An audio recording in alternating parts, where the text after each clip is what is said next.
അതിലൊരു കാര്യം എഴുതിയെടുത്താൽ മതി. നോട്ട് ബുക്കിൽ എഴുതിയെടുക്കുക. a/x സമം എന്താ ടോപ്പിക് സാറേ? ടോപ്പിക് അംശബന്ധവും അനുപാതവും. അതില് കുറച്ച് കാര്യങ്ങൾ കൂടി പറയാനുണ്ട്.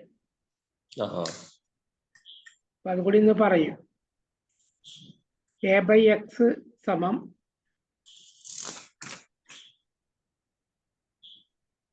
b/y സമം c/z ആയാൽ a/x സമം b/y സമം c/z ആയാൽ a:b:c സമം a:b:c സമം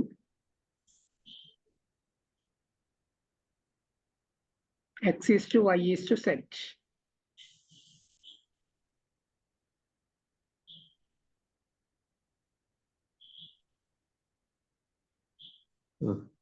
എന്ന് പറഞ്ഞാൽ ഇത്തരം കണക്കുകൾ വരുമ്പോൾ കണക്കൊന്നും ചെയ്യാൻ നിൽക്കരുത്, നേരെ ഉത്തരത്തിലേക്ക് എഴുതിക്കോളണം. ഒരു പണി അവിടെ ചെയ്യേണ്ട ആവശ്യമില്ല, വളരെ സിമ്പിൾ. ഒരു ഉദാഹരണം എഴുതിക്കോളൂ. a/5 സമം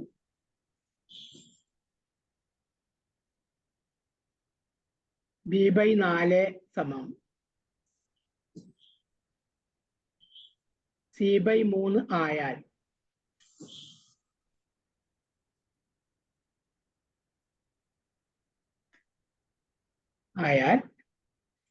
a:b:c എത്ര? a:b:c എത്ര?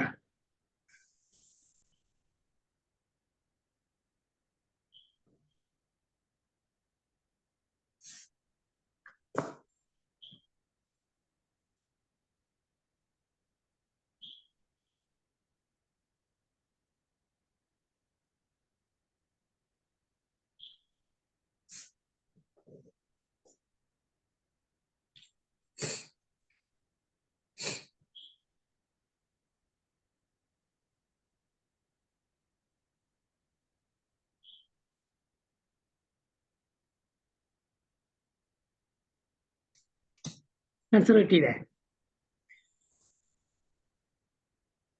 5:4:3. അത്രേ ഉള്ളൂ. 5:4:3. അവിടെ കണക്ക് ചെയ്യാൻ നിൽക്കരുത്. 5:4:3. ഇനി കണക്ക് വേണ്ടല്ലോ ഇതില്. ഇനി ഇതിൽ കണക്ക് വേണം ഇതേപോലെ. ഇത് സെയിം അങ്ങനെ തന്നെയല്ലേ ആൻസർ വരുള്ളൂ? ആൻസർ അങ്ങനെ തന്നെയാണ്. അല്ല, ഒരു ക്വസ്റ്റ്യൻ കൂടി വേണമെങ്കിൽ തരാം, അല്ലെങ്കിൽ അടുത്തേക്ക് നമുക്ക് പോകാം. അത്രേ ഉള്ളൂ. വളരെ സിമ്പിൾ ആയിട്ടുള്ള കാര്യമാണ്. അവിടെ നിങ്ങൾ ക്വസ്റ്റ്യൻ കിട്ടിക്കഴിഞ്ഞാൽ PSC പരീക്ഷയ്ക്ക് ക്വസ്റ്റ്യൻ ഇങ്ങനെ അഥവാ വന്നാല് അതിന്മേൽ മെനക്കെട്ടിരിക്കരുത്, ഒറ്റയടിക്കാൻ ഉത്തരം എഴുതിക്കോളും. ഏതായാലും ഓപ്ഷൻ ഉണ്ടാവും. ഈ രീതിയിൽ ചൊറയുള്ള ക്വസ്റ്റ്യൻ വരും സാറേ? ചിലതൊക്കെ വരാം, നോക്കാം. ചിലത് വരാം. അങ്ങനത്തെ ഒരു മോഡൽ തന്നാൽ മതി. ഇനിയിപ്പോ ഇതില് മധ്യാനുപാതം എന്ന് പറഞ്ഞിട്ട് സംഭവം കൂടി വരുന്നുണ്ട്. ചിലപ്പോ ചോദിച്ചേക്കാം, എന്താ മധ്യാനുപാതം? രണ്ടിന് നടുക്കുള്ള ഒരു അനുപാതം.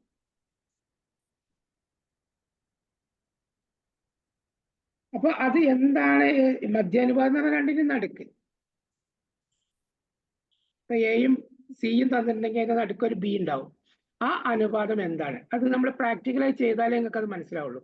കൂടുതൽ തിയറി പറഞ്ഞിട്ട് കാര്യമല്ല. അപ്പൊ അതിന്റെ ഒരു ഇത് ഒന്ന് നോട്ട് ചെയ്ത് വെക്കുക, എങ്ങനെയാണ് മധ്യാനുപാതം കാണുക എന്നുള്ളത്. LGS ചോദിക്കാനുള്ള സാധ്യത കുറവാണ്. LGS ഈ ലെവലിലേക്ക് വരാൻ സാധ്യത കുറവല്ലേ? LGSന്റെ സിലബസ് ഞാനൊന്ന് നോക്കാം കേട്ടോ. അതിലും ഇതെന്താ വെച്ചാൽ ഞാൻ LDCയുടെ കാര്യമായിട്ട്, നിങ്ങൾ LDCയുടെ ആയതുകൊണ്ട് LDCയിലേക്കാണ് നോക്കുന്നത്. LDC ഓൾറെഡി പഠിച്ചു കഴിഞ്ഞാൽ പിന്നെ LGS പ്രശ്നമില്ല. കാരണം അതിനേക്കാൾ താഴ്ന്ന ലെവലിൽ എന്തായാലും വരുള്ളൂ ക്വസ്റ്റ്യൻ. നോക്കാം. നിങ്ങൾ പരീക്ഷ ആവുന്നതിന് മുന്നേ ഒന്ന് എന്നെ ഓർമ്മിപ്പിക്കുക. അപ്പോൾ നമുക്ക് കുറച്ചുകൂടി കോൺസെൻട്രേറ്റ് ചെയ്യാൻ പറ്റും. ഓക്കെ. അപ്പൊ എന്താണ് മധ്യാനുപാതം എന്നുള്ളതാണ്. ഒന്ന് നോട്ട് ചെയ്ത് വെച്ചാൽ അത് AB. അപ്പോൾ എന്തായാലും നോട്ട് ചെയ്ത് വെച്ചോളൂ. A, B എന്നീ സംഖ്യകളുടെ മധ്യ അനുപാതം സമം റൂട്ട് എ ബി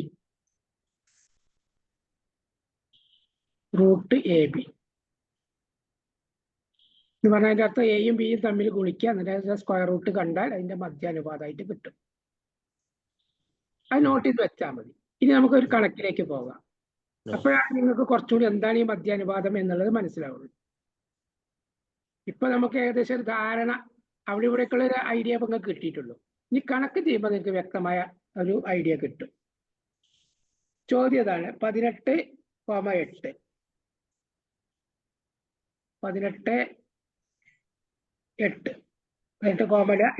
എന്നീ സംഖ്യകളുടെ മധ്യാനുപാതം.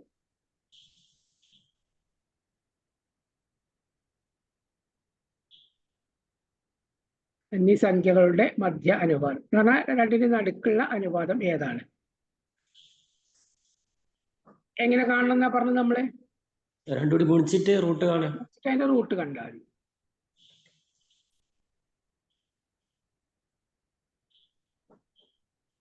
12 സാർ. 12.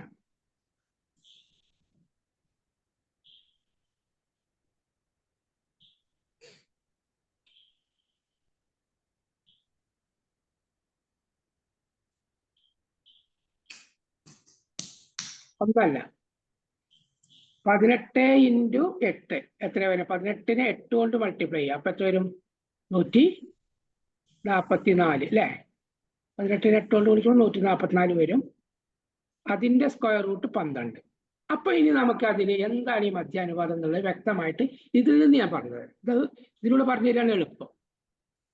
അപ്പൊ എന്താണ് ഈ മധ്യാനുപാതം?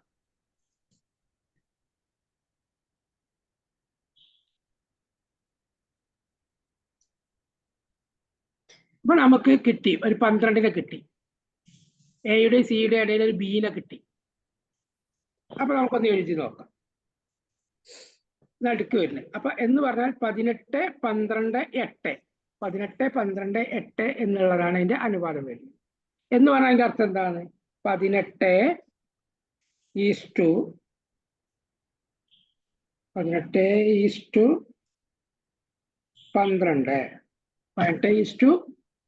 12 സമം 12:8. ഇതാണ് ഇതിന്റെ അർത്ഥം. 18:12 സമം 12:8. ശരിയല്ലേ? നോക്കുക, 18ൽ 6 പോകും, 12ലും 6 പോകും. അപ്പൊ 6 കൊണ്ട് 18നെയും 12നെയും വെട്ടി എത്ര നമുക്ക് കിട്ടും? എത്ര കിട്ടും? 3:2 എന്ന് കിട്ടും അല്ലേ? 3:2 എന്ന് കിട്ടും. 3:2. 18:12 എന്ന് പറഞ്ഞാൽ 3:2 ആണ്. അപ്പൊ 12:8 അത് നോക്കൂ, അതെന്താ സംഭവിക്കുക? 12:8 നമുക്ക് ചെയ്ത് നോക്കാം. 12:8 എങ്ങനെ വരും? 12:8 3:2 തന്നെ വരിക. എങ്ങനെയാ? 12:8 നമുക്ക് നോക്കാം. 12:8 എന്ന് പറഞ്ഞാൽ എന്താ സംഭവിക്കുക? അവിടെ 12ൽ 4 പോകും, 8ൽ 4 പോകും. അപ്പൊ അവിടെ എന്ത് വരും? സമം 3:2. അപ്പൊ 2 അനുപാതവും ശരിയാണ്. അതാണ് 2 പൊരായ അനുപാതത്തിലാണ് എന്നാണ് അതിന്റെ അർത്ഥം. 3:2. അപ്പൊ ഈ ഒരു ഐഡിയ ഉണ്ടായാൽ മതി. അപ്പൊ നമുക്ക് ഇതിൽ കൂടുതൽ ചിന്തിക്കാനുള്ള മധ്യാനുപാതം ചോദിച്ചാൽ എന്ത് ചെയ്താൽ മതി? അത് തമ്മിൽ ഗുണിക്കുക, അതിന്റെ സ്ക്വയർ റൂട്ട് കാണുക. അത്രേ ആവശ്യമുള്ളൂ. ഇനി ഇതിൽ വരുന്ന ഒരു വാക്കാണ് നമ്മൾ അറിഞ്ഞു വെക്കാൻ വേണ്ടി പറയുന്നതാണ്. ചിലപ്പോൾ ചില ചോദ്യങ്ങൾ ചോദിക്കാൻ സാധ്യതയുണ്ട്. എന്താണ്? അനുപാതത്തിൽ 2 വാക്കുകളിൽ എന്താണ്? ഒന്ന് നേർ അനുപാതം, മറ്റൊന്ന് വിപരീത അനുപാതം. നേർ അനുപാതം, വിപരീത അനുപാതം. എന്താണ് സംഭവം? ഇപ്പൊ 5 പേനയ്ക്ക് 15 രൂപയാണ് വിചാരിക്കുക. 5 പേനയ്ക്ക് 15 രൂപ എന്ന് പറഞ്ഞാൽ ഒരു പേനയ്ക്ക് 3 രൂപയാണ്. നമുക്ക് എളുപ്പം മനസ്സിലാവും. 5 പേനയ്ക്ക് നമ്മളെത്ര പറഞ്ഞാൽ 15 രൂപയാണെങ്കിൽ 7 പേനയ്ക്ക് എത്ര വരും?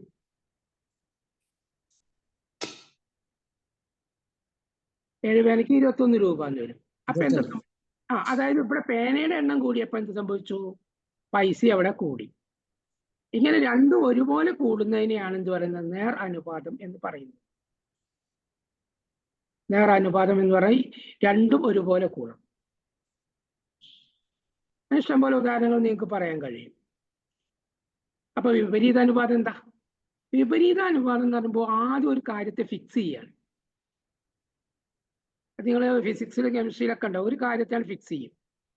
എന്നിട്ടാണ് നമ്മൾ സംസാരിക്കുന്നത്. വളരെ സിമ്പിളായിട്ട് ഞാൻ പറഞ്ഞുതരാം. ആകെയുള്ളത് 100 രൂപയാണ്. ആകെയുള്ളത് 100 രൂപയാണ്. രണ്ടാൾക്ക് വീതിച്ച് എത്ര രൂപ കിട്ടും? ഒരാൾക്ക് 50 രൂപ കിട്ടും. രണ്ടാളാണെങ്കിൽ. 4 ആളാണെങ്കിലോ 25. അപ്പൊ ഇവിടെ നോക്കൂ, 2-ന്ന് 4 ഇതിവിടെ ഉയരുകയാണ്. 4 2-ന്ന് 4 എന്ന് പറഞ്ഞാൽ സംഖ്യ ഇവിടെ ഉയരുന്നത്. അവിടെ എന്താ സംഭവിച്ചത്? 50-ന്ന് 25 അവിടെ കുറയുന്നു. ഇതിവിടെ കൂടുന്തോറും അത് അവിടെ കുറയുന്നു. മനസ്സിലായോ? അപ്പൊ 10 ആളുണ്ടെങ്കിൽ എന്താ സംഭവിക്കുക? 10 രൂപയെ കിട്ടുള്ളൂ ഒരാൾക്ക്, അല്ലേ? അപ്പൊ ഒരു ഭാഗം കൂടുമ്പോൾ മറ്റേ ഭാഗം കുറയുന്നതിനെയാണ് എന്ത് പറയുന്നത്? വിപരീത അനുപാതം എന്ന് പറയുന്നത്. എങ്ങനെ വിപരീത അനുപാതം വരുന്നത്? ഒരു കാര്യം ആദ്യം ഫിക്സ് ചെയ്തു, എന്നിട്ടാണ് നമ്മൾ ചർച്ച. 100 രൂപയേ ഉള്ളൂ എന്നുള്ളത് അവിടെ ഫിക്സ് ചെയ്ത് കഴിഞ്ഞു.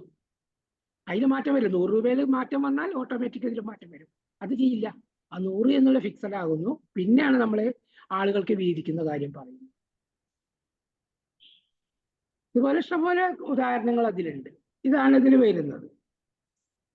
അപ്പൊ നേരനുപാതം, വിപരീത അനുപാതം എന്ന് പറയാം. അതൊന്ന് അറിഞ്ഞു വെക്കാനുള്ള കാര്യങ്ങൾ തന്നെയുള്ളൂ. ഈ കണക്കുകൾ വരികയാണെങ്കിൽ ചെയ്താൽ മതി. കണക്കുകൾ വരികയാണെങ്കിലും കുഴപ്പമൊന്നുമില്ല. എന്താണ് വെച്ചാൽ എന്താണ്, ഇവിടെ അങ്ങോട്ട് കൂടുമ്പോൾ മറ്റേ 1/, റെസിപ്രോക്കൽ ആയിട്ട് നേരെ ഓപ്പോസിറ്റ് ആയിട്ടാണ് വരുന്നത് എന്നുള്ളത് മാത്രം ഒന്ന് അറിഞ്ഞു വെക്കും. രണ്ടും ഓരോ എക്സാമ്പിൾ ക്വസ്റ്റ്യൻ തരും സാർ. രണ്ടൊരു എക്സാമ്പിൾ ആണ് ഇപ്പൊ ഞാൻ പറഞ്ഞത്. ഈ വേണമെങ്കിൽ നമുക്ക് കണക്ക് എടുക്കാം. കണക്ക് ചെയ്താൽ മനസ്സിലാവുണ്ടല്ലോ. നോക്കട്ടെ കണക്ക് പറ്റുന്നത്.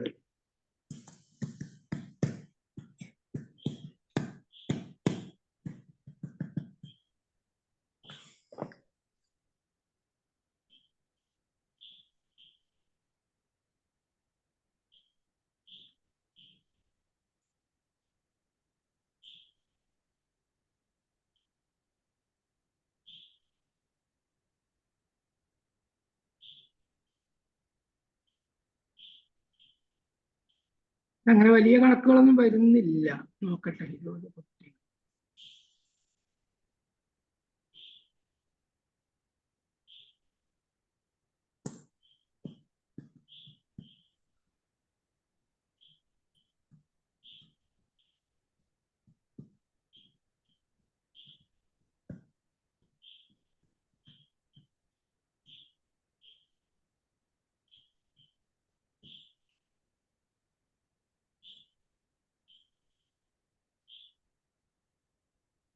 ഓക്കെ, ഇതിൽ അധികം ക്വസ്റ്റ്യൻസ് വരുന്നില്ല. നമ്മൾ ഇനി വരുന്ന ഉണ്ടെങ്കിൽ ഞാനപ്പോൾ നിങ്ങളെ ഗ്രൂപ്പിലേക്ക് ഇട്ട് തരാം.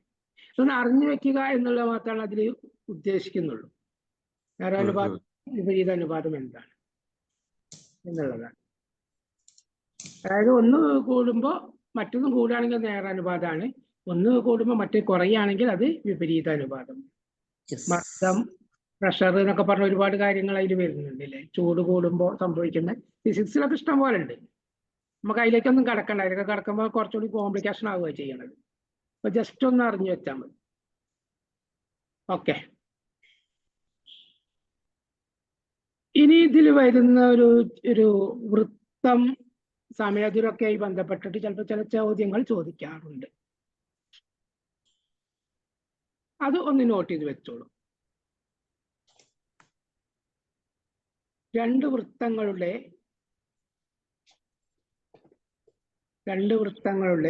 ആരങ്ങൾ തമ്മിലുള്ള അംശബന്ധം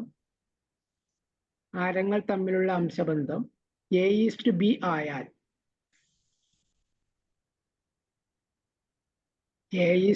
ആയാൽ അതിന്റെ വിസ്തീർണങ്ങൾ അതിന്റെ വിസ്തീർണം അല്ലെങ്കിൽ പരപ്പളവ്. ഇപ്പൊ പുതിയ വാക്ക് പരപ്പളവ് എന്നാണ്, ശ്രദ്ധിക്കണം കേട്ടോ. പരീക്ഷയ്ക്ക് അല്പം പരപ്പളവ് എന്ന് ചോദിക്കും. അതിന്റെ വിസ്തീർണങ്ങൾ a² എന്ന അംശബന്ധത്തിലായിരിക്കും.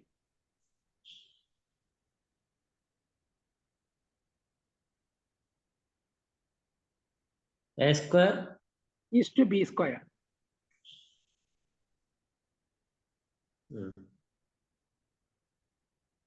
കാരണം πr² എന്നുള്ളതാണ് പിന്നെ പരപ്പളവ് അല്ലെങ്കിൽ വിസ്തീർണമായിട്ട് വരുന്നത്. അപ്പോ എ ആണ് ആരമെങ്കിൽ πa² എന്ന് വരും, ബി ആണെങ്കിൽ πb² എന്ന് വരും. അപ്പൊ അതിന്റെ അംശബന്ധം πa² πb² എന്നാവും. പയ്യും വെട്ടിപ്പോയാൽ പിന്നെ a² b² എന്ന് വരും. ഞാനത് ഒന്ന് അറിയാൻ വേണ്ടി പറഞ്ഞു എന്നേ ഉള്ളൂ. നിങ്ങൾ കാര്യമായിട്ട് ഇത് പഠിച്ചാൽ മതി. അപ്പൊ നമുക്ക് ഓരോ കണക്ക് ഇതേപോലെ ഇതിൽ തന്നെ ഒരു കണക്ക് ഉണ്ടാക്കാം. എന്താണ്? എഴുതിക്കോളൂ. രണ്ട് വൃത്തങ്ങളുടെ ആരങ്ങൾ തമ്മിലുള്ള അംശബന്ധം. രണ്ട് വൃത്തങ്ങളുടെ ആരങ്ങൾ തമ്മിലുള്ള അംശബന്ധം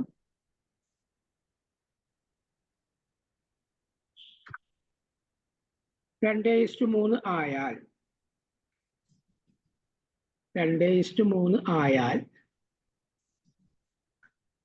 അവയുടെ പരപ്പളവുകൾ തമ്മിലുള്ള അംശബന്ധം, പരപ്പളവ് അല്ലെങ്കിൽ വിസ്തീർണം രണ്ടും ഒന്നാണ് എന്നുള്ള ഓർമ്മയിൽ വരണം.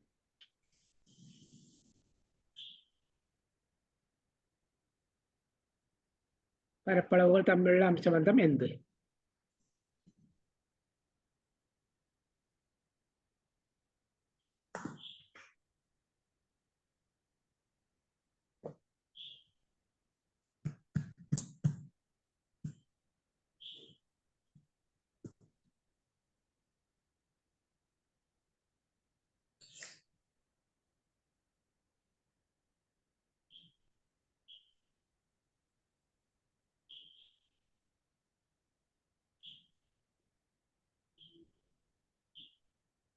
ഓക്കെ,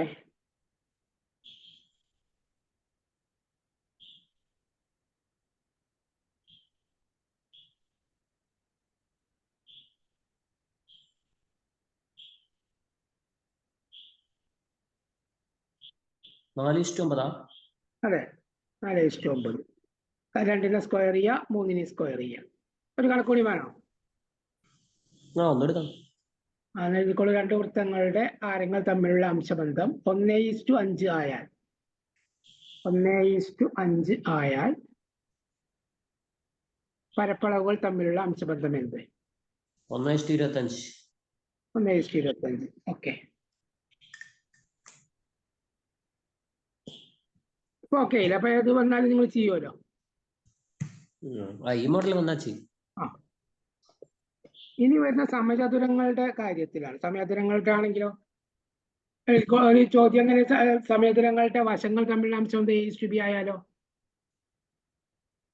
അത് ഒന്ന് നോട്ട് ചെയ്തോളൂ. രണ്ട് സമചതുരങ്ങളുടെ വശങ്ങൾ തമ്മിലുള്ള അംശബന്ധം a/b ആയാൽ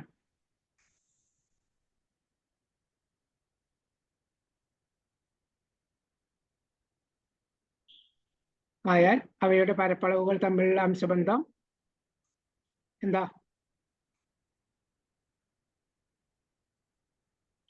പരപ്പളവുകൾ തമ്മിലുള്ള അംശബന്ധവും a²b² ആയിരിക്കും. പരപ്പളവുകൾ തമ്മിലുള്ള അംശബന്ധം a²b² ആയിരിക്കും.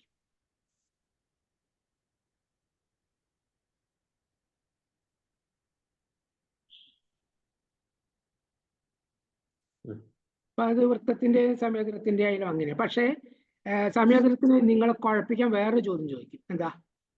വികർണാണ് തരും. ഇത് സെയിം തന്നെയാ വരുന്നല്ലേ? വൃത്തത്തിന്റെ സെയിം തന്നെ വരുന്നത്. രണ്ടും സെയിം തന്നെ വരിക. മറ്റൊരു പൈ ഉണ്ടാവുക, രണ്ട് സൈഡിലും പൈ ഉണ്ടാകുമ്പോൾ വെട്ടിപ്പോവും. ഇവിടെ പിന്നെ നമുക്ക് ഒന്നുമില്ല, നേരിട്ടാണ്. എന്താണ്? ഒരു വശം a ആണെങ്കിൽ അതിന്റെ പരപ്പളവ് a² ആണ് എന്ന് നമുക്കറിയാം. ഒരു വശം b ആണെങ്കിൽ അതിന്റെ പരപ്പളവ് b² ആണ്. അപ്പൊ a²b² നേരിട്ട് വരികയാണ്. പക്ഷെ നിങ്ങളെ കുഴപ്പിക്കാൻ വേണ്ടി ചിലപ്പോൾ ചോദ്യം ഒന്ന് മാറ്റി വരും. എന്ത് ചെയ്യും? അതിന്റെ വികർണാണ് ഇത്. വികർണങ്ങൾ തമ്മിലുള്ള അംശബന്ധം അത് കൂടി എഴുതത്തുള്ളൂ. രണ്ട് സമചതുരങ്ങളുടെ രണ്ട് സമചതുരങ്ങളുടെ വികർണങ്ങൾ തമ്മിലുള്ള അംശബന്ധം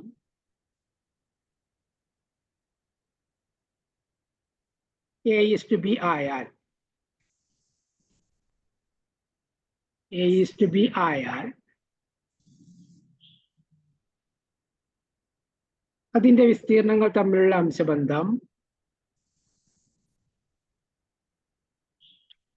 അതും A²:B² ആയിരിക്കും കേട്ടോ. വിസ്തീർണങ്ങൾ തമ്മിലുള്ള അംശബന്ധം A²:B².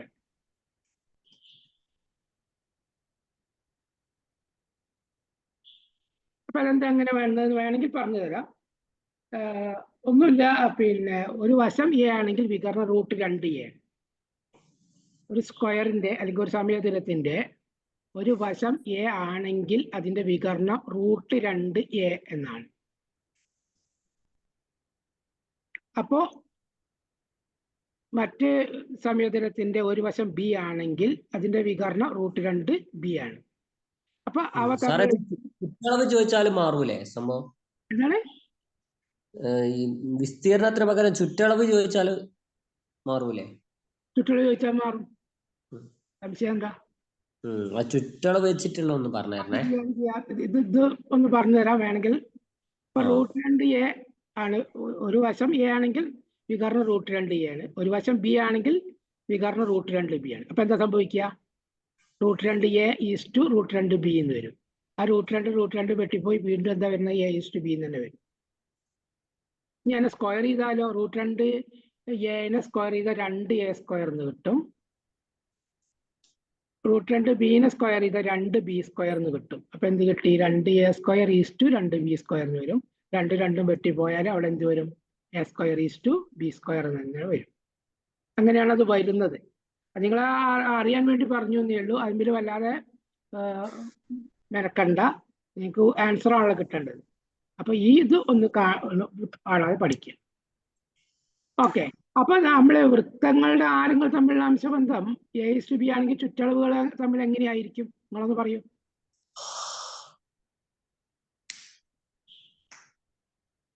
ഒന്ന് എഴുതിച്ചോളൂ. രണ്ട് വൃത്തങ്ങളുടെ ആരങ്ങൾ തമ്മിലുള്ള അംശബന്ധം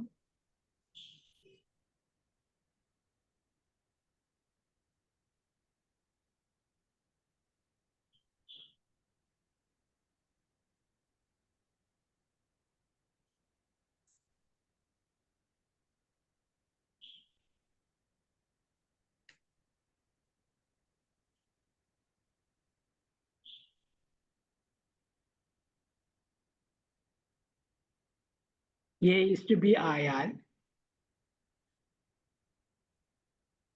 അതിന്റെ വിസ്തീർണങ്ങൾ അല്ലെങ്കിൽ പരപ്പളവുകൾ തമ്മിലുള്ള അംശബന്ധം അതിന്റെ വിസ്തീർണം അല്ലല്ലോ നമുക്ക് വേണ്ടത്. അതിന്റെ ചുറ്റളവുകൾ തമ്മിലുള്ള അംശബന്ധം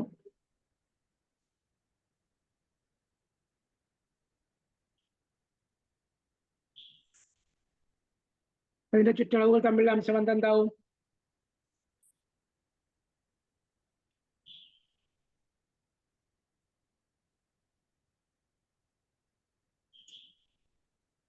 ചുറ്റളവുകൾ തമ്മിലുള്ള അംശബന്ധം A:B തന്നെയാവും. ഒരു മാറ്റം വരില്ല. A:B ആയിരിക്കും.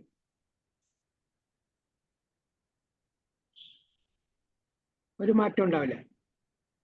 A:B. കാരണം എന്താ? ചുറ്റളവ് പറഞ്ഞാൽ 2πr ആണ്. 2πr. R പകരം A ആണെങ്കിൽ 2πA എന്ന് കിട്ടും. അപ്പുറത്ത് R പകരം B ആണെങ്കിൽ 2πB എന്ന് കിട്ടും. അപ്പൊ എന്ത് വരും? 2πA ഈസ് 2πB എന്ന് വരും. ആ 2π രണ്ട് സ്ഥലത്തും പോയാൽ പിന്നെന്താ വരിക? A:B. അത് തന്നെയാണ് വരിക. അപ്പൊ സമചതുരങ്ങളുടെ കാര്യങ്ങളിലോ? സമചതുരത്തിൽ അങ്ങനെ തന്നെ വരിക. ഒരു വശങ്ങൾ തമ്മിലുള്ള അംശബന്ധം A:B ആണെങ്കിൽ ചുറ്റളവുകൾ തമ്മിലുള്ള അംശബന്ധവും A:B ആയിരിക്കും. കാരണം എന്തുകൊണ്ടാ? ഒന്നിന്റെ ചുറ്റളവ് 4A എന്നും വരും, മറ്റേതിന്റെ ചുറ്റളവ് 4B എന്നും വരും. അപ്പൊ 4A ഈസ് 4B എന്ന് പറഞ്ഞാൽ 4ഉം 4ഉം ഒഴിവായി കഴിഞ്ഞാൽ പിന്നെ എന്ത് വരും? A:B എന്ന് തന്നെ വരും. ഇനി വികർണാണെങ്കിലോ? അപ്പോഴും അത് തന്നെ വരും. A:B എന്ന് തന്നെ വരും. ഓക്കെയോ? അത് നിങ്ങൾ നോട്ട് ചെയ്യില്ലേ? ഇത് നോട്ട് ചെയ്താൽ മതി, ഒരു മാറ്റവും വരില്ല. A/B തന്നെയല്ലേ വരിക അല്ലേ? A/B തന്നെയാണ് വരിക. വികർണായാലും പിന്നെ ഒരു വശമാണെങ്കിലൊക്കെ അങ്ങനെ തന്നെ വരും. അതെന്തുകൊണ്ടാ? അത് ചുറ്റളവായതുകൊണ്ട് അങ്ങനെയാണ് കേട്ടോ. ആ രീതിയിൽ തന്നെ വരും.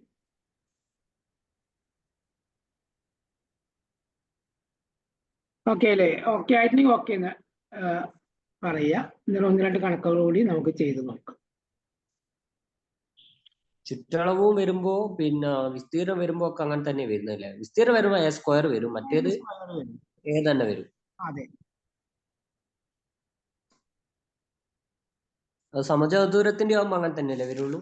സമയത്തിനാണെങ്കിലും അങ്ങനെ തന്നെ വരും. അതിന്റെ വികരണമാണെങ്കിലും അങ്ങനെ തന്നെ വരും.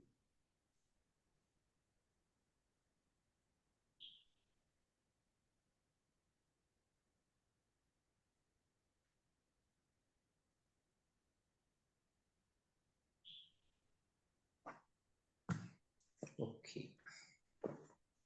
എന്താ ഒരു ചോദ്യം ചോദിക്കോളൂ. മൂന്ന് സംഖ്യകളുടെ ശരാശരി 25ആണ്. ശരാശരി 25ആണ്. സംഖ്യകൾ 3:7:5. 3:7:5 എന്ന അംശബന്ധത്തിൽ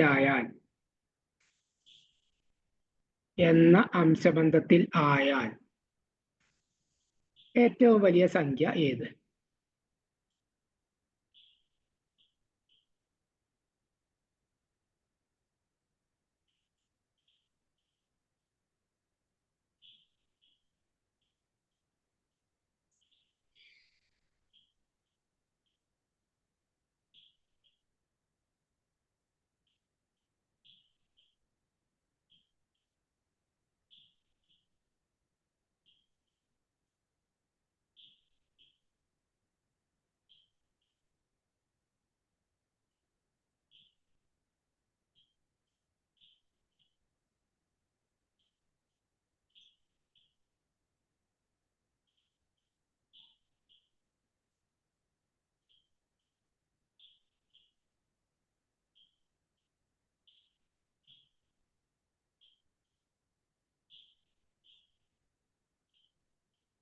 ഓക്കെ.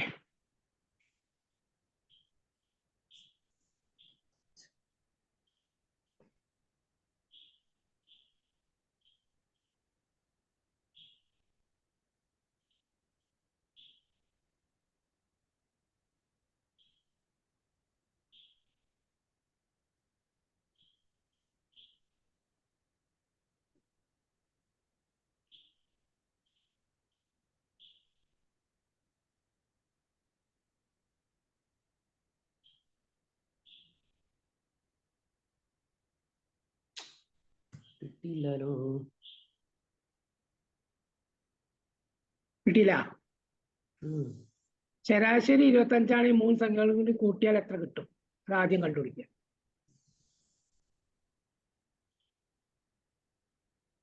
എത്ര കിട്ടും? 15. എങ്ങനെ 15 കിട്ടുക? ഈ ശതമാനം മറ്റേ ഇതാ പറഞ്ഞത്. എന്ത് എല്ലാം കൂടി അതെ 15 അതൊക്കെ കൂട്ടിയപ്പോ 15. പക്ഷെ തുക എന്താണ്? തുക 75. തുക 75ആണ്. ഇനി എല്ലാം കാണേണ്ട ആവശ്യമില്ല. ഇതിലെ ഏറ്റവും വലിയ സംഖ്യ 7ന്റെ ഭാഗമാവുന്ന ഉറപ്പാ. 3:7:5ആണ്. അപ്പൊ എല്ലാം കാണേണ്ട ആവശ്യമില്ല. 7ആണ് കൂടുതലുള്ളത്. അപ്പൊ എന്ത് ചെയ്താൽ മതി? 75 × 7/15 കണ്ടാൽ മതി. വേറെ ഒന്നും ചെയ്യേണ്ട ആവശ്യമില്ല. മറ്റേ കാണേണ്ട ആവശ്യമില്ല. കാരണം ഏറ്റവും വലുതാ ചോദിച്ചത്. ഏറ്റവും ചെറുതാണെങ്കിൽ അത് ചെയ്യാൻ നമ്മളെ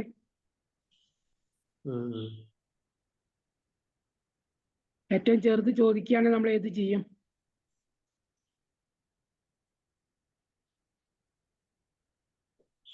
ഏതാണ് ചെയ്യാം? 75 × 3/15. 3 അവിടെ ചെറുത്. ഓക്കെ, മനസ്സിലായില്ല? അതായത് ശരാശരി എന്ന് പറയുന്നതാണ് ആകെ തുക ബൈ എണ്ണം അല്ലെ? തുക ബൈ എണ്ണമാണ്. അല്ല, ഞാൻ സംസാരിക്കുന്നത് ശുഭയ്ക്ക് മനസ്സിലായില്ല എന്ന് പറഞ്ഞുകൊണ്ടാണ് സംസാരിക്കുന്നത്. തുക ബൈ എണ്ണമാണ് ശരാശരി. ഓക്കെ. അപ്പൊ തുക ബൈ എണ്ണം എത്ര? ഇവിടെ 3 ശരാശരി 25 അപ്പൊ തുക എന്ത് കിട്ടും? എണ്ണം ഇൻറ്റു ശരാശരി അല്ലേ? അപ്പൊ അങ്ങനെ 75 കിട്ടും. അങ്ങനെ 75 കിട്ടും. ആ 75 നമ്മൾ എങ്ങനെ വീതിക്കണം? 3:7:5 വീതിക്കണം. അപ്പൊ അതിൽ വലുത് 7 ഉറപ്പാണല്ലോ. അപ്പൊ എന്ത് ചെയ്താൽ ഈ 3 7 10 5 15 15-ൽ 7 നമ്മൾ കണ്ടെത്തേണ്ടത് അല്ലേ? ഈ അംശബന്ധത്തിന്റെ ടോട്ടൽ അല്ലേ 15? അംശബന്ധത്തിന്റെ ടോട്ടലാണ് 15. ആ 15-ൽ 7 വലുത് നമുക്ക് കണ്ടാൽ തന്നെ അറിയാം. അപ്പൊ നമ്മൾ എന്ത് ചെയ്തു? 15-ൽ 7 ഏതിന്റെ? 75-ന്റെ. അപ്പൊ എങ്ങനെ കിട്ടി? 75 ഇൻറ്റു 7/15. അപ്പൊ നമുക്ക് 35 കിട്ടും. ഈ ചെറുതാണ് ചോദിക്കുന്നെങ്കിലോ 3/15 വരും. 3/15 കൊണ്ട് ഗുണിച്ചാൽ മതി. ഐഡിയ കിട്ടിയ? മനസ്സിലായി. തലതിരിച്ച് ചോദിക്കുന്നതാണ്. തുക ആദ്യം തന്നിട്ടില്ല. അപ്പൊ ആ രീതിയിലൊക്കെ ചോദിക്കും. ഏതാ ഒരു സംഖ്യയെ വീതിക്കുന്ന എന്ന് പറഞ്ഞിട്ടില്ല. അപ്പൊ സംഖ്യ ഏതാണ് നമ്മൾ ആദ്യം കണ്ടുപിടിക്കണം. അതാണ് അതിലുള്ള പ്രശ്നമുള്ളൂ.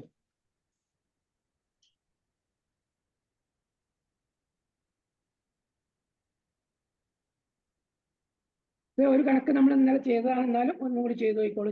ഒരു ഓർമ്മയ്ക്ക് വേണ്ടി 6000 രൂപയെ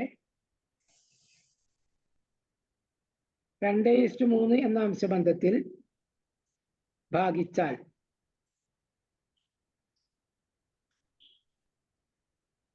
ഓരോ ഭാഗവും എത്ര വീതം?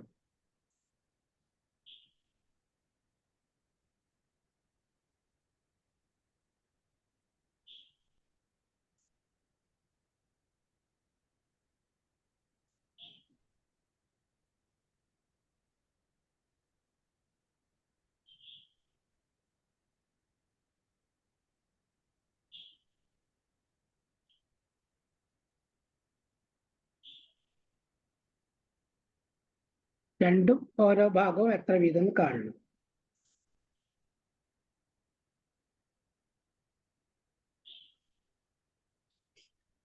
ഓരോ ഭാഗവും എന്ന് പറഞ്ഞാൽ 2-ൽ വീതിക്കുമ്പോ എത്ര കിട്ടണം? 3-ൽ വീതിക്കുമ്പോ 3600-ഉം 1400-ഉം. എത്ര? 3600-ഉം 1400-ഉം. അങ്ങനെ വരിക? 12 1400 കിട്ടി. അങ്ങനെ 6000 ഇൻറ്റു 2/5 അങ്ങനെയല്ലേ വരിക? അതെ. എത്ര കിട്ടി? അത് 1400 കിട്ടി. സോറി, 2400. 2400. 2400. മറ്റേത് കാണാൻ ഒന്നുകിൽ 6000-നെ 3/5 ഗുണിക്കണം, അല്ലെങ്കിൽ 6000-ന് ഈ 2400 കുറച്ചാലും മതി. അങ്ങനെയും ചെയ്യാം. 2400-ഉം 3600-ഉം. ഓക്കെ. അങ്ങനെ നമ്മൾ ചെയ്ത് നോക്കിയാൽ ഇങ്ങനത്തെ കണക്കുകൾ ചെയ്തിട്ടുണ്ട് ഇന്നലെ. ഇനി ഒരു 2,400. അതന്നെ ഉള്ളൂ. അത്രേ ഉള്ളൂ. അടുത്ത ഒരു മേശയുടെയും കസേരയുടെയും വില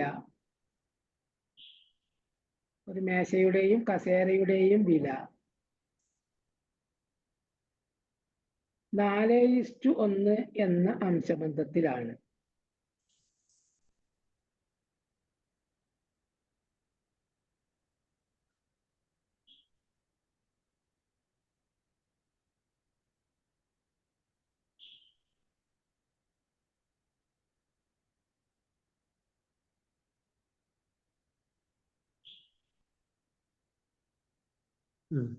രണ്ട് മേശയുടെയും 8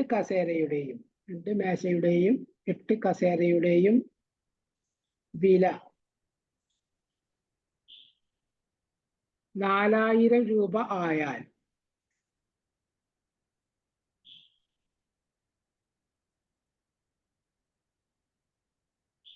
ഒരു മേശയുടെ വില എന്ത്?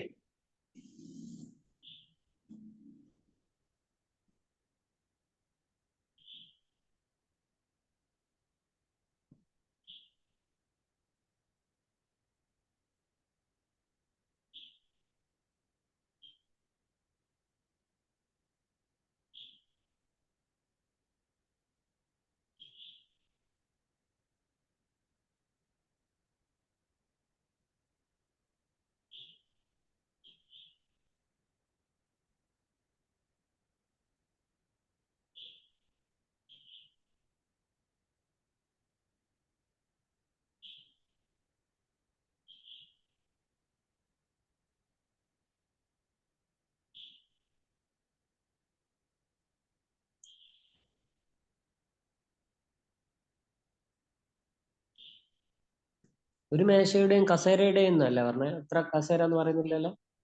ഏത് ഒരു മേശയുടെയും ഒരു കസേരയുടെ കസേരയും. 4:1 എന്ന അംശബന്ധത്തിലാണ്.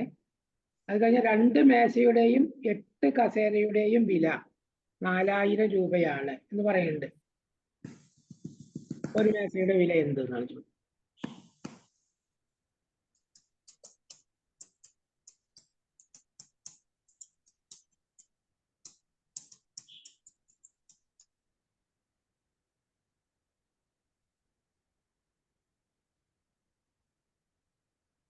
മേശയുടെ വിലയാണ് ചോദിച്ചത്. 2 ഉത്തരങ്ങളും തെറ്റാണ്. നോ ഐഡിയ സർ, സാർ തന്നെ പറഞ്ഞു. ഞാൻ ഈ അംശബന്ധം ഒന്നും പറയണില്ല. നിങ്ങൾക്ക് വേണ്ട ലോജിക്കലിന്റെ പെട്ടെന്ന് ചെയ്യാൻ അല്ലേ, അതല്ല നമ്മളെ ആവശ്യം. എന്താ ഉള്ളൂ 4:1 എന്ന് പറഞ്ഞതിന്റെ അർത്ഥം എന്താണ്? അതായത് ഒരു മേശയുടെ വില കൊണ്ട് 4 കസേര വാങ്ങാനാണ് അർത്ഥം. അതായത് 4 കസേര വാങ്ങണ വില തുകയും ഒരു മേശ വാങ്ങണ തുകയും തുല്യമാണ് എന്നാണ് അതിന്റെ അർത്ഥം. മനസ്സിലാവുണ്ടോ? അങ്ങനെ അർത്ഥം ഉണ്ട് ഇതിന്. അല്ലെങ്കിൽ ഒരു മേശയുടെ വിലയുടെ 4/1 കസേരയുടെ വില, അങ്ങനെ എടുക്കാം. 2000 ആണോ സാർ ആൻസർ? അല്ല, ആൻസർ പിന്നെ എത്ര വരും? 1000 ഉത്തരം കിട്ടുക. അപ്പൊ ഒന്ന് ആലോചിച്ച് നോക്കും. ഞാൻ അതിന്റെ ലോജിക്കാണ് ഇപ്പൊ പറയുന്നത്. ഇനി അംശബന്ധമാണെങ്കിൽ അംശബന്ധം വെച്ചിട്ട് ഞാൻ ചെയ്തു തരാം. അപ്പൊ എങ്ങനെ വരിക? അപ്പം അതായത് 4 കസേര വാങ്ങണതിന്റെ വില പൈസ കൊണ്ട് ഒരു മേശയെ വാങ്ങാൻ പറ്റുള്ളൂ. അപ്പൊ അങ്ങനെയാണെങ്കിൽ എന്ത് വരും? 8 കസേര വാങ്ങണം, പിന്നെ 2 മേശ വാങ്ങണം. 2 മേശ വാങ്ങണമെങ്കിൽ എത്ര കസേര വാങ്ങണം? 2 മേശ വാങ്ങണമെങ്കിൽ ആ പൈസ കൊണ്ട് എത്ര കസേര വാങ്ങാം? 8 കസേര. അപ്പൊ 8 × 16 കസേര വാങ്ങണ വിലയാണ് ഈ 4000 രൂപ. ഐഡിയ കിട്ടിയോ? അപ്പൊ ഒരു കസേരയുടെ വില എത്രയാ? 250 രൂപയോ? അപ്പൊ ഒരു മേശയുടെ വില എത്രയാ?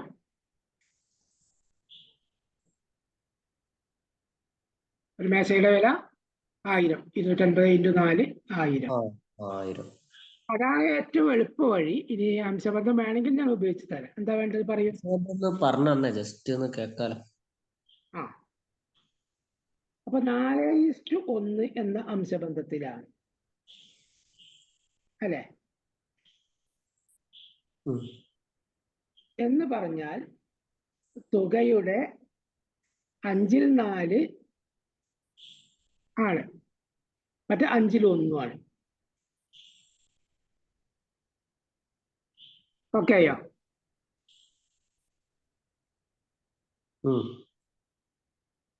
പിന്നെയുള്ളത് എന്താ വെച്ചാൽ ഇവിടെ കുഴപ്പമില്ല. ഇവിടെ 2 മേശയുടെയും 8 കസേരയുടെയും പറഞ്ഞുകൊണ്ട് എളുപ്പമായി. 2 മേശയുടെ വിലയും 8 കസേരയുടെ വിലയും ഒന്ന് തന്നെയാണ്.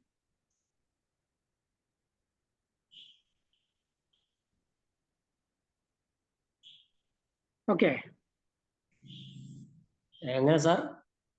2 മേശയുടെ വിലയും 8 കസേരയുടെ വിലയും ഇവിടെ ഈക്വൽ ആണ്. അപ്പൊ കുഴപ്പമില്ല. ഇല്ലെങ്കിൽ നിങ്ങൾ എക്സ് എടുത്താൽ മതി. അങ്ങനെ വളരെ എളുപ്പമാണ്. അതായത് നിങ്ങൾ എഴുതി വയ്ക്കും, എന്നാലേ ഇപ്പൊ ക്ലിയർ ആവുള്ളൂ. നിങ്ങൾ കൃത്യമായിട്ട് എഴുതി വെച്ചോളൂ. മേശയുടെ വില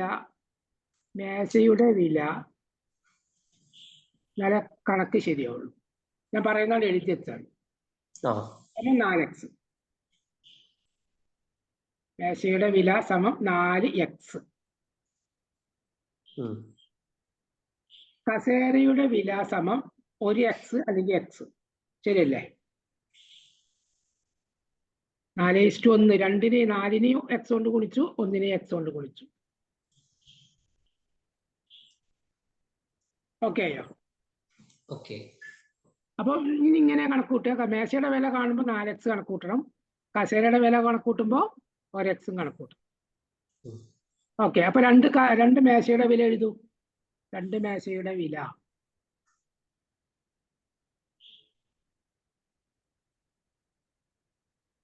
എങ്ങനെ വരും? 4x × 2.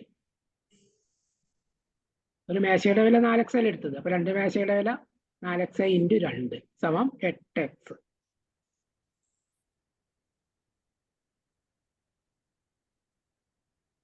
ഓക്കെ,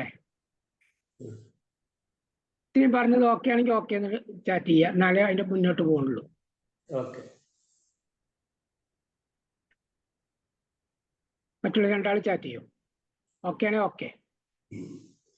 ഓക്കെ, അത്രയും ഓക്കെ. അപ്പൊ അങ്ങനെയാണ് 2 മേശയുടെ വില എത്ര വന്നു? 2 × 4x സമം 8x. ഇനി 8 കസേരയുടെ വില എന്താണ്? 8 × x സമം 8x. Okay, okay. ആകെ വില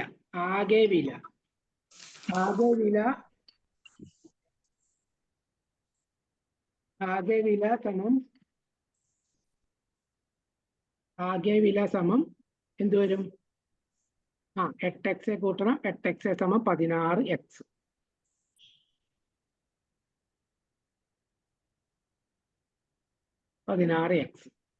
സമം 4000 രൂപ.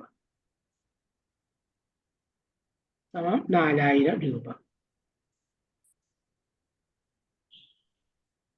അതുകൊണ്ട് x സമം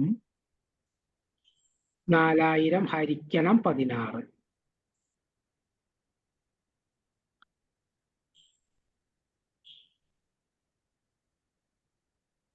സമം 250 രൂപ. 4000 ഹരിക്കണം 16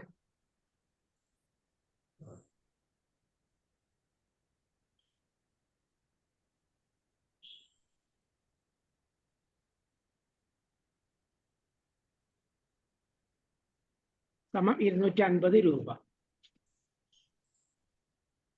അതുകൊണ്ട് മേശയുടെ വില സമം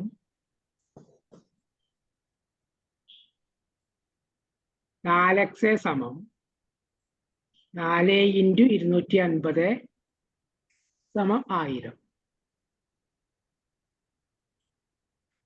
രൂപ. 4 × 250 ബൈ 1000. ബൈ ഇല്ല, 4 × 250 4x എന്നല്ലേ? 250 1000 സമം 1000 രൂപ.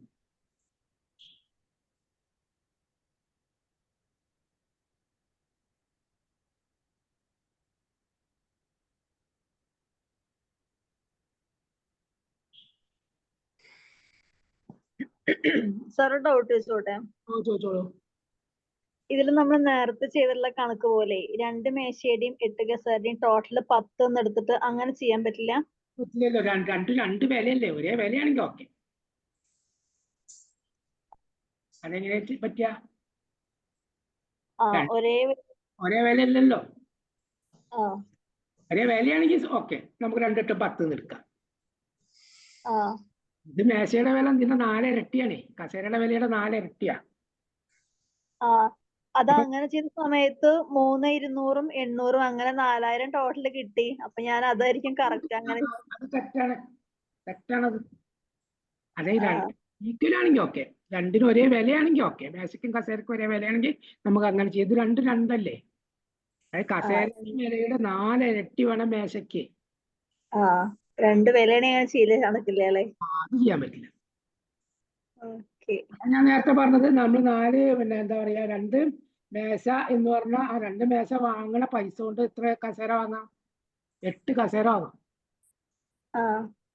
അങ്ങനെ ഞാൻ നേരത്തെ പറഞ്ഞത്. അങ്ങനെ 8 കസേര പിന്നെ ഒരു 8 കസേരയും 8 8 16 കസേര. 16 കസേരയുടെ വില ആണ് നമുക്ക് എന്ത് പറയാം? 4000 എന്ന് വേണമെങ്കിൽ പറയാം. അത് ശരിയാ. അപ്പോ ഒരു 250 ആണ്. അങ്ങനെ കണക്കൂട്ടാം, ഇത് കുഴപ്പമില്ല. അല്ലെങ്കിൽ വേറെ തിരിച്ചും വേണമെങ്കിൽ പറയാം. എന്താണ്? ഒരു മേശയുടെ വിലന്റെ 4ൽ 1 കസേരയുടെ വില. അപ്പൊ അങ്ങനെയാണെങ്കിൽ എന്ത് സംഭവിക്കും? 2 മേശയും പിന്നെ 8 കസേര. 8 കസേര എത്രയാ? 8 × 4ൽ 1. മേശനെ വെച്ച് കമ്പയർ ചെയ്യുമ്പോഴേ 8 × 4ൽ 1 എത്രയായി? 2 കിട്ടി. അപ്പൊ ആ 2 ഈ 2 കൂടി 4. അപ്പൊ ഈ എന്ന് പറഞ്ഞാൽ 4 മേശ വാങ്ങുന്ന തുകയ്ക്ക് എന്ത് വാങ്ങും? 4 മേശ വാങ്ങുന്ന തുകയുള്ളത്. 4 മേശ വാങ്ങുന്ന തുകയ്ക്ക് അതെത്രയാ തുക? 4000 ആണ്. 4 മേശയുടെ വില 4000 ആണെങ്കിൽ ഒരു മേശയുടെ വില 1000. അങ്ങനെ കണക്കുണ്ട്. അതായത് ഒന്നുകിൽ മേശയുടെ വിലയെ കസേരയുടെ വിലയ്ക്ക് മാറ്റണം, അല്ലെങ്കിൽ കസേരയുടെ വിലയെ മേശയുടെ വിലയ്ക്ക് മാറ്റണം. എന്നിട്ടേ കണക്ക് ചെയ്യാൻ പറ്റുള്ളൂ. രണ്ടും തുല്യാണെങ്കിൽ നമുക്കൊരു പണിയില്ല. തുല്യമായി അങ്ങനെ ചെയ്യാം, ഒരു കുഴപ്പമില്ല. ഞാൻ നേരത്തെ പറഞ്ഞത് 8 മേശയുടെ വില എന്ന് പറഞ്ഞാൽ 8 കസേരയുടെ വിലയ്ക്ക് തുല്യമാണ്.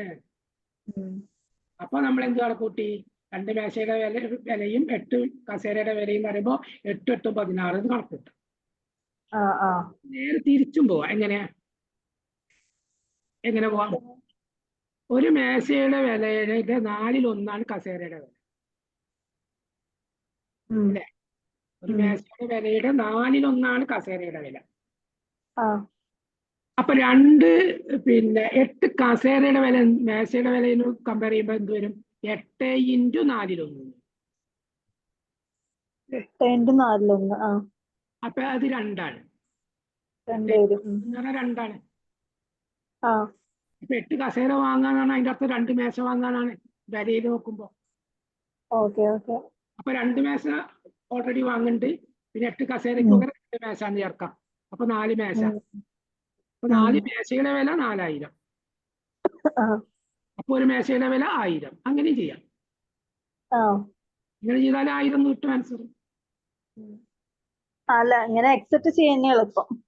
ആയിക്കോട്ടെ, നിങ്ങൾക്ക് ഞാൻ പറഞ്ഞില്ലേ കണക്കിന് പല വഴികളുണ്ട്. പല വഴികളിലൂടെ സഞ്ചരിക്കുന്നതാണ് കണക്ക്. ഒറ്റ വഴിയിലൂടെ പോണതല്ല. ഓരോരുത്തർക്കും ഓരോ വഴിയാണ് എളുപ്പം. എന്റെ എളുപ്പ വഴിയാവില്ല നിങ്ങൾക്ക്. അപ്പൊ നിങ്ങൾക്ക് ഞാൻ അതുകൊണ്ടാണ് 2-3 വഴികൾ പറയുന്നത്. ഏതാണോ എളുപ്പം അത് ചെയ്യും. മനസ്സിലാവുണ്ടോ? പെട്ടെന്ന് ലോജിക്ക് തലയിൽ കയറുന്നവരുണ്ട്. അവർക്ക് ഇക്വേഷൻ ഒക്കെ പ്രാന്താണ്. എന്നെ സംബന്ധിച്ചൊക്കെ ഇക്വേഷൻ പഠിക്കാൻ ഭയങ്കര ഇഷ്ടം, എനിക്കിഷ്ടമുള്ള കാര്യമാണ്. മനസ്സിലായോ? ഞാൻ അതിന്റെ ലോജിക്കാ മനസ്സിലാക്കുക, അതിനനുസരിച്ചാ കണക്ട് ചെയ്യാം. ലോജിക്ക് മനസ്സിലായി പിന്നെ ഇക്വേഷന്റെ ആവശ്യമില്ല. അങ്ങനെയാണ് ചെയ്യുന്നത്. അപ്പൊ ഓരോരുത്തർക്കും ചിലർക്ക് അങ്ങനെയാവില്ല, ചിലർക്ക് ലോജിക്കല്ല മനസ്സിലാവും, അവർക്ക് ഇക്വേഷൻ എളുപ്പം. അപ്പൊ എല്ലാവരും ഇക്വേഷൻ അറിയാം. ആയിക്കോട്ടെ, അതിന് കുഴപ്പമില്ല, ഇക്വേഷൻ തരഞ്ഞോട്ടെ, ഇക്വേഷൻ പഠിച്ചാൽ മതി. അങ്ങനെ ചെയ്യാം. ഇന്ന വഴിയിലൂടെ പോകണമെന്നൊന്നുമില്ല. ഓക്കെ.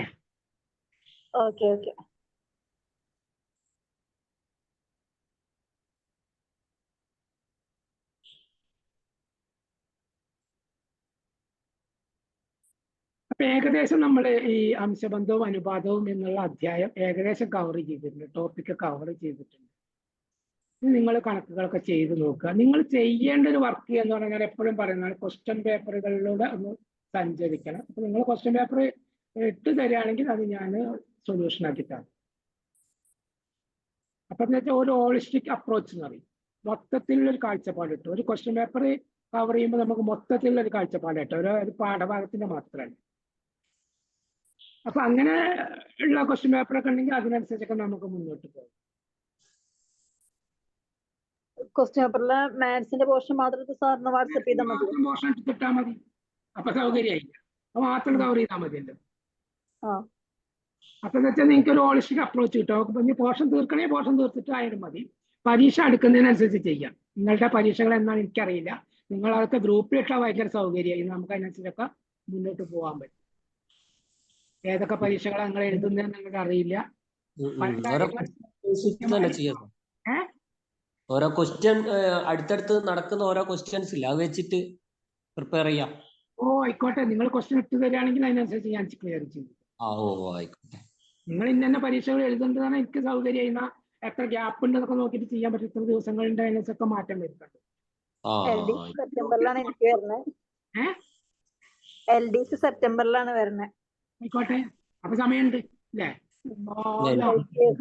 നവംബറിലൊക്കെ ആയിട്ടുണ്ടാവുന്ന കേൾക്കണത്. ആയിക്കോട്ടെ. ഇതെന്താ വെച്ചാൽ നമ്മളുടെ കമ്മ്യൂണിക്കേഷൻ ഗ്രൂപ്പിൽ ഒന്നും കൂടി സ്ട്രോങ് ആക്കണം. എന്നാലും നമുക്ക് കുറെ കാര്യങ്ങൾ കിട്ടും.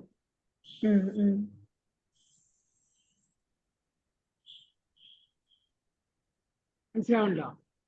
എന്താണ് മീന പറഞ്ഞത്? എനിക്ക് ഇത് നാളെയാണ്. നാളെ എന്ത്? തിരുവനന്തപുരം. നാളെ പരീക്ഷ ഉണ്ടോ? ആ അത് ശരി. അതൊക്കെ മുന്നേ പറയണേ, അതിനനുസരിച്ചൊക്കെ ഒരു മാറ്റം വരുത്തിക്കൂടെ നമുക്ക് ക്ലാസ്സുകൾ. നിങ്ങൾ ഗ്രൂപ്പിൽ തുറന്ന് കാര്യങ്ങൾ പറയണം, അപ്പോഴേ എനിക്ക് മനസ്സിലാവുള്ളൂ. ഓരോരുത്തരും ഓരോ പരീക്ഷകൾ എഴുതുന്നത്, അപ്പൊ അതിന് ആപ്റ്റ് ആയിട്ടുള്ള കാര്യങ്ങൾ നമുക്ക് ചെയ്യാൻ പറ്റും. ഓക്കെ, LGS ആണ് ഫോക്കസ് ചെയ്യുന്നത്. നിങ്ങൾ എന്തിനാ എല്ലാവരും LGS ഫോക്കസ് ചെയ്യാൻ പോണത്? നിങ്ങൾക്ക് എന്താ കുറച്ചുകൂടി ഉഷാറിലൊക്കെ പണി തേടിക്കൂടെ? നമ്മളെന്തിനാ നമ്മളെ ആഗ്രഹങ്ങൾ ചെറുതാക്കണത്? സിമ്പിൾ ആയത് ആദ്യം ക്യാച്ച് ചെയ്ത് പിന്നെ വേദനയ്ക്ക് ചിന്തിക്കാച്ചിട്ടായിരുന്നു.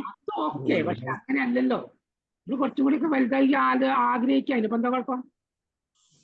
വലുതാഗ്രഹിച്ചാലേ ചെറുത് കിട്ടുള്ളൂ അല്ലേ?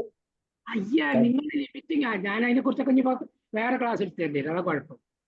കട്ടുകട്ടി ക്വസ്റ്റ്യൻസാ സ്റ്റേറ്റ്മെന്റ്. അല്ല, നമ്മളെ ഞാൻ പറഞ്ഞ ബ്രെയിന് എന്ന് പറഞ്ഞാൽ ഉയരുക. വർക്ക് ചെയ്യാതെ ലേസിയാണ്, ആ ലേസിനെസ്സിൽ എങ്ങനെ പോകും? നിങ്ങൾ LGS കിട്ടിയ ആ LGS തന്നെ പിടിച്ചിട്ടും